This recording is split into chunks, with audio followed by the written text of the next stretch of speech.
Hi, Poppy Yeager here with This Day in History. April 25th, 2015, an earthquake with a magnitude of 7.8 ripped through Nepal, killing nearly 9,000 people and injuring nearly 17,000. 800,000 homes were destroyed and nearly 300,000 were damaged. 2.8 million people were displaced and rendered homeless. And iconic monuments were also damaged, such as Durbar Square, which is in Kathmandu, the capital. I remember when this happened because I know somebody in Nepal. Years ago, I had traveled to Nepal after my contract expired in Korea. And my intent in going was to trek. I trekked the Annapurna circuit. But while I was there, in Durbar Square, I met a young boy at the time. His name was Anup. And somehow he convinced me to take him trekking with me. And when this earthquake hit 10 years ago, it was Anup that I had thought of. I hadn't thought of him in years. And yet he was the person that came to mind because I wondered, I knew he was poor.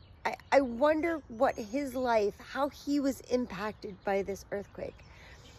Somehow I managed to get in touch with him through an old email and found out that he was married and had children. And at the time I wasn't working, but a little bit of money that I could afford to send him, I sent because I knew a little bit of American money would go a long way in Nepal. At the time, I was in graduate school working on my MFA in creative writing. And as part of that program, I was writing my memoir about Nepal. And I was so enthusiastic about it because I felt it was a story that could reach and talk to a lot of people, especially women. It's a memoir, so it's about me, a young woman who felt fearful and scared, and going to Nepal was a moment of confronting my fear, learning to become independent, learning how privileged I was being a white American, because for the first time in my life, I was really confronted with poverty and a different country and a different culture. Not only that, I had left Korea where I started to realize that I had fallen in love with a woman, and coming from a conservative background, being queer was frowned upon. But I needed that distance. I needed that time, that trek, in order to really understand who I was and that I was going to be okay. There was so much in that memoir. And I finished the program and I finished the memoir and then I sent it out. But apparently memoirs don't really get much traction unless you're famous. And I was getting rejection letters from agents saying it was beautifully written, but it won't sell because I'm not well known.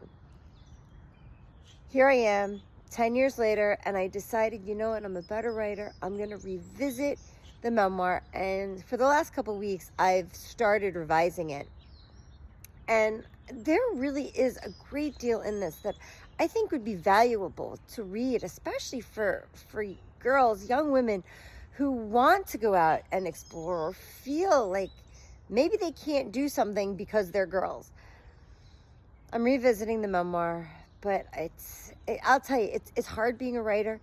It's hard constantly fighting that dream of I want to be a writer and I want to be successful and I know I'm good. But how do you move forward when the rejections are constant? Anyway, that's This Day in History, April 25th, 2015, an earthquake, 7.8 magnitude, ripped through Nepal. That happened around noon. However, there were dozens of aftershocks that tore through the country in the hours and days following that just caused more destruction.